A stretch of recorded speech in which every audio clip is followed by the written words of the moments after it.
Hi, I'm Dustin Hollenbeck. I'm the North American Field Engineering Manager with Penn. One of the biggest challenges we see in the field is going to be customers installing our fasteners too close to the edge of the panel. We call this center line to edge.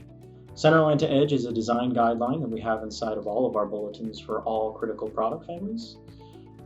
If you do end up designing against this value, you can potentially see performance fall off, even cosmetic degradation to the edge of your panels.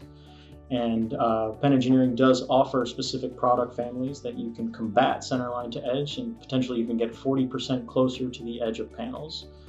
This information is available online, or you can reach out to your local representative.